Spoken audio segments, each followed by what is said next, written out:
Iko njia ionekanayo kuwa sawa kwa mtu, bali mwisho wake kuelekeza mautini.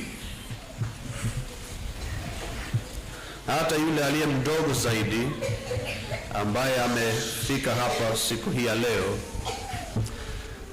atakuwa amewahi kupiga safari, iwe ni safari kwa miguu ama iwe ni safari kwa kutumia gari kama pikipiki ama wanavyoita motorcar ama gari yoyote nyingine ile. Tunajua ni nini kupiga safari. Lakini sijui kama mmejua hivi ya kwamba Biblia inatuambia ya kwamba maisha yetu ni kama safari. Tuko katika barabara ambayo barabara hii inaelekea mahali fulani, na barabara hii ina mikunjo, na barabara hii ina njia panda zake, na barabara hii ina maamuzi ambayo tunahitaji kufanya kila wakati. Hata leo kila mmoja wetu yuko katika barabara yake ya maisha, na barabara yake inaelekea mahali fulani, na barabara yake leo imemfikisha mahali hapa, lakini kesho itakuwa kwamba tumeenda kwa njia zetu wenyewe. Hatujui mwenzetu ataenda wapi, atafuata nini, maamuzi yake atakuwa ya namna gani. Na kila uamuzi unaofanya, iwe ni mtoto ama mtu mzima, kila uamuzi unakufanya uende hivi au hivi. Na hivyo ndivyo ilivyo katika roho zetu. Lakini hapo tunaambiwa leo ya kwamba si kila njia ambayo ni nzuri, sio kila njia panda ambayo ukifika utachagua vizuri na kuenda kwa njia inayofaa. Kuna njia ambazo kwako zitaonekana kuwa ni nzuri na utachagua njia hizo katika maisha yako, lakini Biblia inatuambia hivi, njia hizo zinaweza kuelekea mautini. Leo hii na asubuhi hii ningependa nini? Ya kwamba kila mmoja afikirie kuhusu njia yake ya maisha, ya kwamba anaelekea wapi, anafanya maamuzi ya namna gani, na msingi wa maamuzi haya ni nini. Kwa sababu kulingana na sehemu hiyo tunaonyeshwa kwamba kuna uwezekano mkubwa wa kukosa njia na kuingia katika barabara ambayo haitatufikisha mbinguni, itatufikisha mautini. Na Biblia inaposema mauti, haimaanishi tu mauti ya kawaida, ni mauti yani kutenganishwa na Mungu. Si jambo baya kutambua ya kwamba umekosa njia wakati bado kuna nafasi ya kurekebisha. Mtu akikwambia ya kwamba unafaa kuwa unaelekea mahali fulani lakini umekosa njia, ulikuwa ushike barabara hiyo, afadhali ujue kabla hujapiga safari yote na kufikia mwisho na kutambua huko kwamba kumbe ulipotea. Sasa kwanza tutaangalia zile njia ambazo zinaonekana kuwa ni sawa kwa mtu. Haihitaji kwamba mtu akose njia nyingi katika maisha yake. Katika lugha ya asili nasema hivi, iko njia fulani inayoonekana kuwa sawa kwa mtu. Kumaanisha si lazima uingie katika njia nyingi mbaya ndio ukose njia. Na hivyo ndivyo ilivyo, sio? Ukitoka hapo na ulikuwa unataka kuenda Kinango, alafu baada ya kufika pale chini ulikuwa uende hivi ushike njia ya kuelekea Mwangulu, lakini badala yake ulishika ile nyingine ya kuelekea Kinyoloma. Umekosa njia, lakini si lazima ukose tena, bora tu ukose hiyo mmoja tu peke yake, alafu utapotea. Na hivyo ndivyo maandiko yanavyosema hapa. Iko njia fulani ionekanayo kuwa sawa kwa mtu. Labda kwa kufikiria wale watu wanaokuzunguka maishani, utasema ya kwamba huyu ama yule ni mbaya zaidi kwa sababu ameanguka mara nyingi, yaani mitego karibu yote ameiangukia, dhambi zote anazifanya. Huwezi pata siku ambapo mtu huyu anaonekana mtu mzuri. Ni sawa, huenda anaelekea mautini, lakini hatujaambiwa hapa ya kwamba ni lazima tukosee kila njia. Moja tu ndio tatosha. Alafu pia hiyo njia ambayo inaelezwa hapa inayoonekana kuwa sawa bali mwisho wake ni mauti, sio njia ambayo itaonekana kuwa mbaya waziwazi. Labda kwako wewe, mtu aje kwako na kukwambia nenda pale ukaiba kitu, utasema moyoni mwako, siwezi fanya hivyo, siwezi kuiba, kwa sababu unajua tayari kwamba ni njia mbaya hiyo. Sawa, na ni njia mbaya kweli, lakini si lazima uingie katika njia kama hiyo ndio uangamie, kwa sababu tunaambiwa hivi, iko njia ionekanayo kuwa sawa kwa mtu. Sasa kimawazo yako utaona kwamba njia hiyo ndio inafaa, si njia ambayo itakufanya useme bila shaka njia hii ni mbaya. Hapana, kwako wewe njia hiyo itaonekana nzuri. Na hii ndio changamoto ya mstari huu. Tunaambiwa katika mlango wa 21, tunaambiwa hivi, mstari wa pili, njia zote za mwanadamu huonekana sawa kwake, bali Mungu hupima moyo. Ni tabia ya kila mtu katika kuchunguza njia zake kuwa na moyo wa kupendezwa na njia zake. Si rahisi kwa mtu kujichunguza na kusema nimekosea hapo, si rahisi. Si rahisi kwa mtu kusema nimeingia katika njia hiyo na kumbe ni mbaya, wacha nigeuke nitoke hapo. Kwa sababu njia za mwanadamu zinaonekana kwake kuwa nzuri, lakini tunaambiwa hapa ya kwamba hata zile zinazoonekana kuwa ni nzuri zinaelekea wapi? Mautini. Njia hizi ni za namna gani? Kwanza kuna njia ya mtu binafsi, mtu ambaye anachagua kulingana na yeye mwenyewe. Akifikia njia panda, swali moja ndilo analojiuliza, je, katika hali hiyo kitakacho ni faidi zaidi ni njia gani? Akishajua jibu hili, anachukua njia. Hana swali lingine, kama vile Loti alivyopewa uamuzi. Loti alijifikiria mwenyewe, sio? Alikuwa aangalie Mungu anataka nichague njia gani, lakini hakufanya hivyo. Akachagua mwenyewe kulingana na maslahi zake mwenyewe, njia ya kibinafsi, njia ya raha. Kitakachonifurahisha ndicho nitakachofanya. Watu wengi wanaingia kwa njia hiyo, lakini njia hiyo nayo inaelekea mautini. Watu wengine wanakosa njia kwa kuingia katika njia ya hadhi ama njia ya cheo. Wanataka kusifiwa na mwanadamu. Sasa wakishafika kwenye njia panda ya maisha, Swali lao si eti kwamba kitakachonifurahisha ni nini, ni kitakachonifanya nionekane mzuri ni njia gani. Watachagua hiyo, lakini njia hii nayo inaonekana kuwa nzuri, lakini inaelekea wapi? Mautini.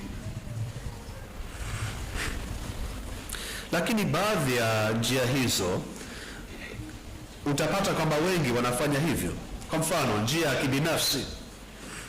Utaona watu wengi ambao wanapofanya maamuzi yao hata hawaangalii wengine.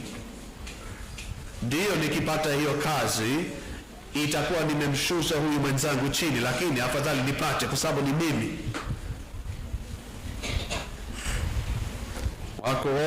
Wako wengi wa namna hiyo. Lakini sio njia tu ya kibinafsi ambayo inaweza kumfanya mtu apotee. Kuna njia ya shughuli za kidini pia, na barabara hiyo ni hatari zaidi, kwa sababu itakuwa ni vigumu sana ama nadra sana kupatana na mtu ambaye atakulaumu kwa sababu ya mambo ya dini. Itakuwa vigumu sana. Kama wewe utahudhuria kanisa kila wiki, kama wewe utajulikana kuwa ni mtu wa maombi, kama wewe utakuwa mtu ambaye anajua Biblia, itakuwa vigumu sana kwa mtu kukulaumu na kuambia ya kwamba kumbe umepotea hapo. Lakini hata katika hali hiyo kuna uwezekano wa kupotea na kuelekea mautini. Watu ambao wamezoea kabisa dini na kufanya shughuli za kidini kila wiki bila neema moyoni mwao, wanaweza kuangukia mtego mwingine wa kujitegemea mwenyewe. Wanaenda kanisani, ndio. Wanaomba, ndio. Wanasoma neno, ndio. Wakijiamini kabisa ya kwamba wanajipendekeza kwa Mungu, kama yule Mfarisayo ambaye alikuja mbele ya Mungu na kusema, nashukuru kabisa Mungu ya kwamba mimi sifanani na watu wengine, mimi ni bora, dini yangu ni safi kabisa, naomba kila wakati, nafunga, natoa zaka zangu kila wakati. Anajisifu mbele ya Mungu. Lakini huyu naye tunaambiwa hivi, alichukua njia mbaya, njia ielekeayo mautini. Ilionekana nzuri kwake, lakini ukweli ni kwamba hakuhesabiwa haki, alipotea. Na njia hizo zina hatari gani? Hatari ni hiyo, zinaonekana nzuri na pia zinamfanya mtu ahisi vizuri kulingana na yeye mwenyewe, kuhusiana na yeye mwenyewe. Ni njia ambayo inatuliza dhamiri. Sijui kama umewahi kuhisi hivyo. Labda umetenda dhambi mbalimbali, unajua ya kwamba kati ya wiki umefanya makosa mbalimbali, lakini katika kuhudhuria kanisa na kurudi nyumbani, dhamiri yako imetulia. Umesema moyoni mwako kwamba nimefanya kadri niwezavyo, nimeenda kanisani, nimetubu, kwa hivyo niko sawa mbele ya Mungu. Lakini njia hiyo hata hivyo inaonekana kuwa ni nzuri, lakini inaweza kuelekea mautini. Njia hizo ambazo anazungumzia mwenye kutunga mthili sio njia zinazoonekana kuwa ni mbaya, ni njia zinazoonekana kuwa ni nzuri. Ndio maana inafaa tuchunge kabisa mioyo yetu. Usiseme ya kwamba nitafikiria njia zangu mbaya. Hapana, tunaambiwa hapa tufikirie kuhusiana na zile nzuri, zile ambazo una uhakika kwamba ni nzuri. Fikiria hizo, kwa sababu hata hizo zinaweza elekea wapi? Mautini. Tutajiuliza swali lingine, kwa nini njia hizo zinaonekana kuwa sawa, zinaonekana kuwa sahihi? Huwa ni rahisi kwa kila mmoja kuwa na ujasiri kupita kiasi kuhusiana na njia anazoendea. Kama mtu, fikiria tu swali hili, Kama mtu angekuja kwako leo na kusema kumbe wewe umepotea, ya kwamba mwelekeo wa maisha yako si mzuri, je, itikio lako la kwanza lingekuwa vipi? Ungemjibu vipi huyu jamaa? Je, ungekataa mara moja na kusema haiwezekani, mimi niko sawa, mimi naenda kanisani, mimi nasoma neno? Ama ungekuwa na moyo wa kujichunguza? Labda yule mtu anajali nafsi yako, labda yule mtu anakupenda, labda yule mtu ana wasiwasi moyoni mwake ya kwamba wewe umepotea na anataka uende kwa njia inayoelekea mbinguni. Nitatoa sababu mbalimbali za kwa nini njia hizo zinaonekana kuwa ni nzuri wakati zinaelekea mautini.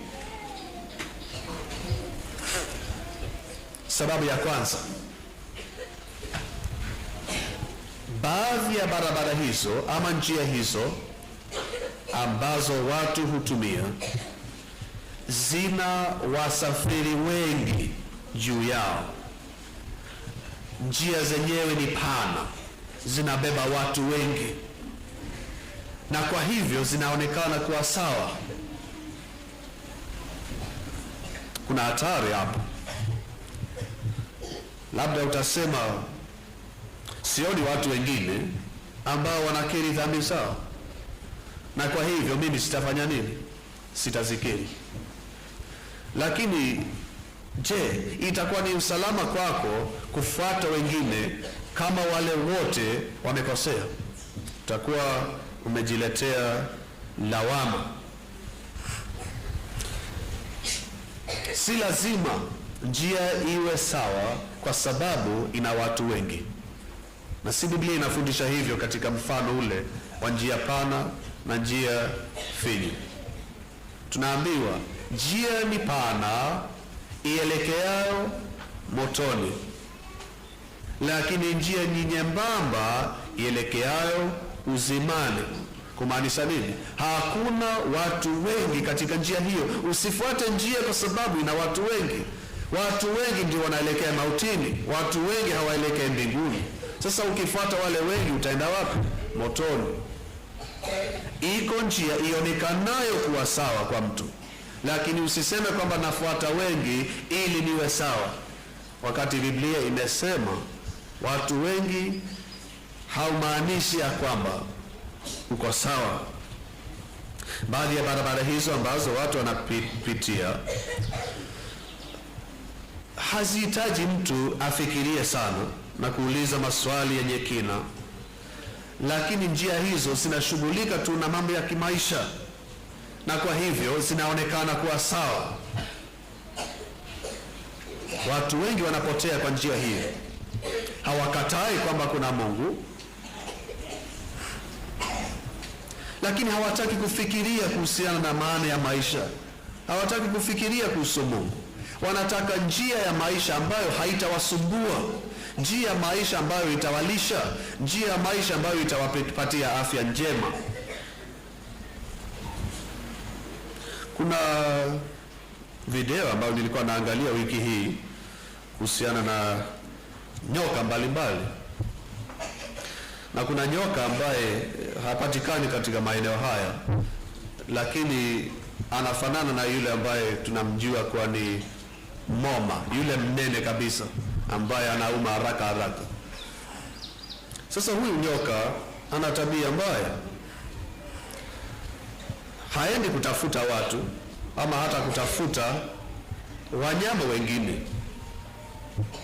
lakini anakaa tu mahali alipo, anajificha. Na isitoshe hajifichi tu, anainua mkia wake kutoka ardhini na anaweza kuufanya mkia wake uonekane kuwa ni mdudu, ni mnyoo. Sasa katika kufanya hivyo anakaa kwa muda mrefu akifanya mkia wake kuwa kama mnyoo, akijua nini? Yule mjusi ambaye atapita pita ataona yule mnyoo na kusema hapa nitapata chakula. Sasa ananyemelea, anaona mnyoo, anaenda kung'ata. Akienda kung'ata, akijua kwamba njia hii inaonekana kuwa ni sawa kweli, anafanyiwa nini? Anashika mwenyewe, na yule nyoka akikushika ni basi. Na inatoa picha hiyo hiyo ambayo inaelezwa katika mstari hiyo.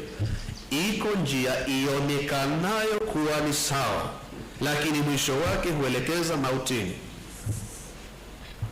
Yule mnyama anajua nini? Hapa kuna mlo, mtafuata mlo huu, lakini mlo huu hata kumbe si mlo, si chakula, ni mkia wa adui wake mwenyewe, na njia yake inaelekea wapi? Mautini.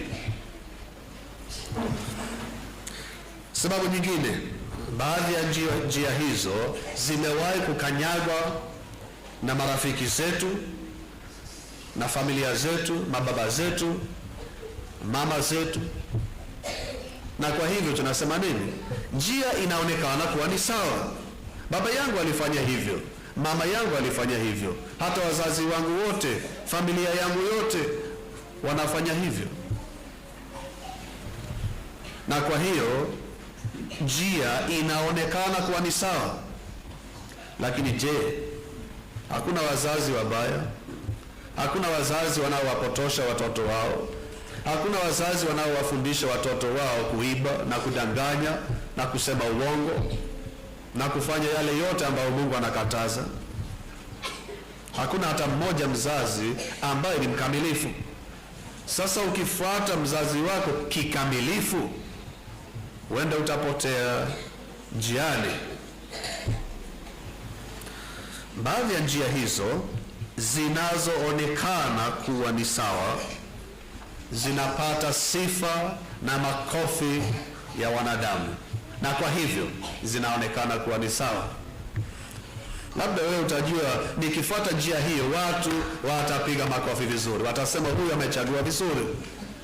Lakini je, wakati watu wanapopiga makofi, je, Mungu anasema nini? Kama utawapendeza watu na kumkosesha Mungu, je, utakuwa umefanya nini kweli? Nitamalizia orodha ya sababu na hiyo. Baadhi ya njia ambazo tunaweza pitia zinatoa sura ya haki, zinatoa sura ya kujiepusha na dhambi, na kwa hivyo hujipendekeza zenyewe.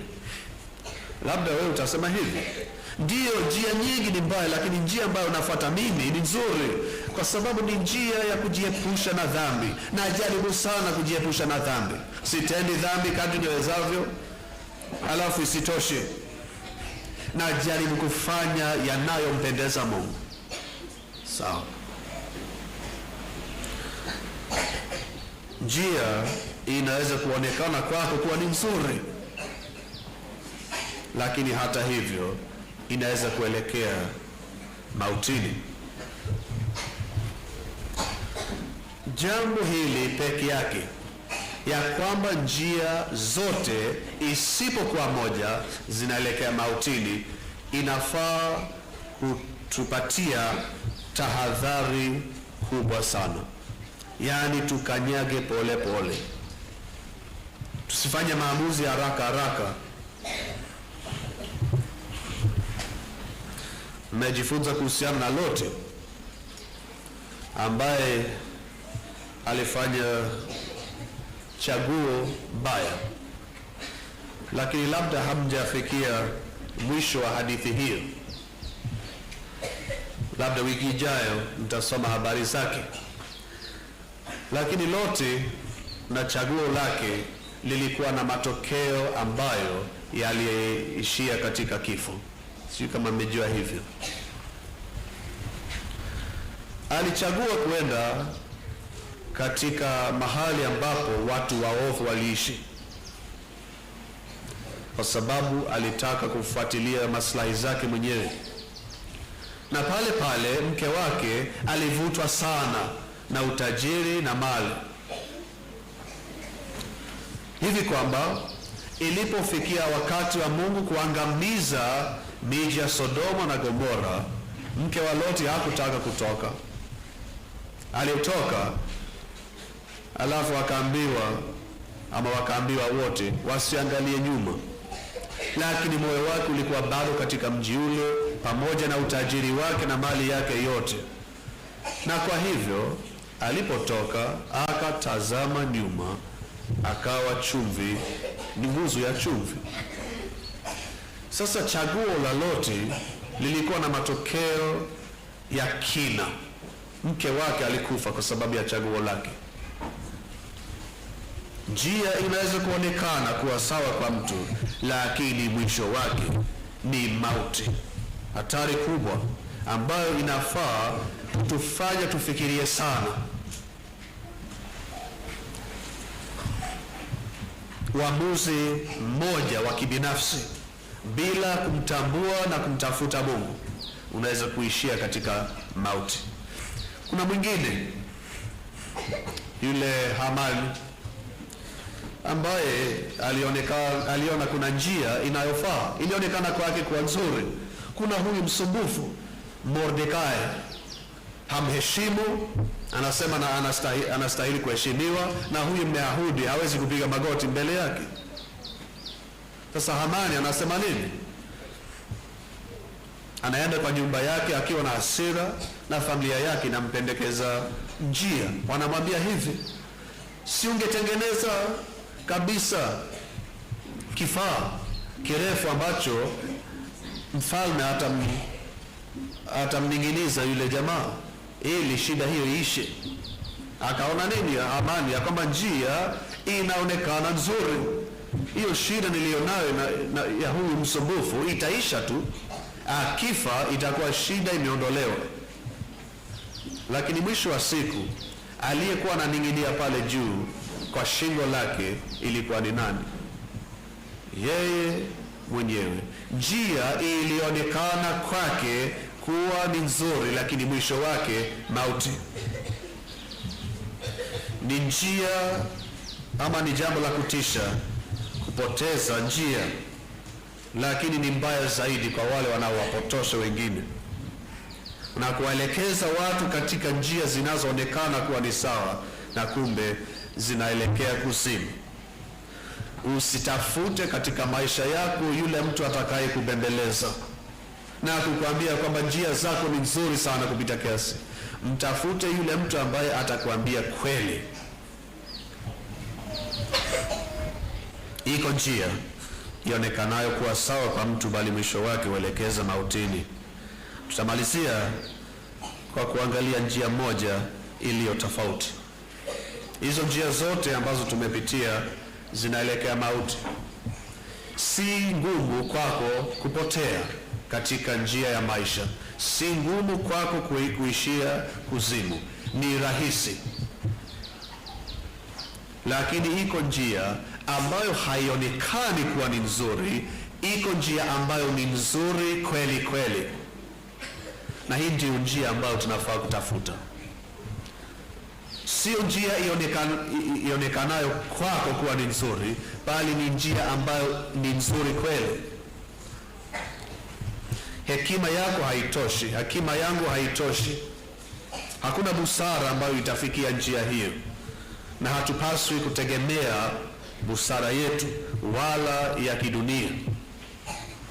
Ni njia ya Bwana mwenyewe, njia ambayo inadhihirishwa katika neno hili, na ni neno hili tu ambalo linaweza kukusaidia katika maamuzi yote ya maisha.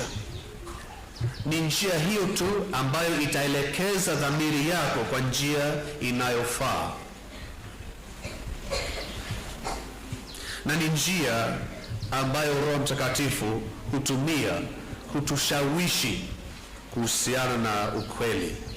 Neno hili linastahili kuthaminiwa sana, kwa sababu halitawahi kukupotosha. Mtu yeyote anaweza kukupotosha, mawazo yako mwenyewe yanaweza kukupotosha, lakini neno hili halipotoshi mtu hata mmoja. linastahili kuthaminiwa sana, lakini hatuwezi maliza bila kumtaja yule njia mwenyewe, kwani hakuna mtu katika Agano Jipya ambaye alikuja akisema hivi, mimi ndiye njia. Yeye akaja na kusema, akadai hivi ya kwamba njia yenyewe ni yeye. Njia gani? Ile njia ambayo haielekei mautini, ile njia moja ielekeayo juu mbinguni.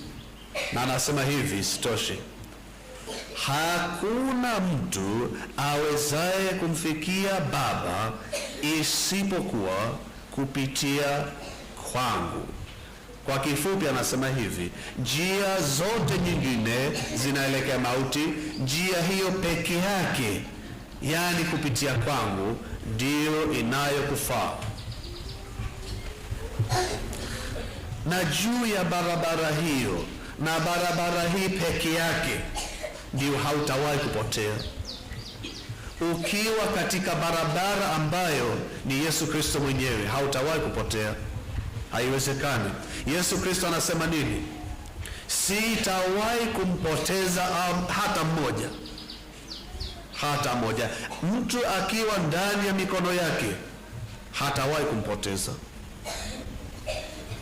Na je, umewahi kupata barabara hii katika maisha yako? Barabara ambayo ni njia mwenyewe, Yesu Kristo, ambaye kupitia kwake utapata msaada wa kila uamuzi katika maisha haya, utamwishia yeye na kupata wokovu kupitia kwake. Kumfuata Yesu kutoka kwa moyo kunatuelekeza mahali alipo, na haijalishi ni mikunjo gani katika maisha yetu ama ni njia panda gapi katika maisha yetu, tutafikia mahali alipo. Iko njia nyingi mbalimbali zionekanazo kuwa sawa kwa mtu, bali mwisho wake uelekeza mautini. Lakini iko njia moja ambayo haionekani tu kuwa ni nzuri, ni nzuri kweli kweli, na haielekezi mautini, inaelekeza mbinguni. Tamalizia kwa kusoma katika mlango wa 3. Mwanangu, usisahau mafundisho yangu, bali zitunze amri zangu moyoni mwako. Mtumaini Bwana kwa moyo wako wote, wala usizitegemee akili zako mwenyewe. Katika njia zako zote mkiri yeye, naye atanyosha mapito yako, ambaye ni ujumbe kamili wa Biblia. Usijitegemee mwenyewe, usimtegemee mtu yeyote mwingine, bali mtegemee yeye ambaye anaweza kukufikisha huko juu, yani njia mwenyewe, Yesu Kristo. Ukijitegemea mwenyewe itakuwa ni upumbavu kwako. Usiseme kwamba nilienda kanisani, usiseme kwamba niliomba, nilifanya hivi, hapana. Kama hauko katika njia ile moja ya Yesu Kristo, kama hujamwamini yeye, usitarajie ya kwamba utafika huko juu.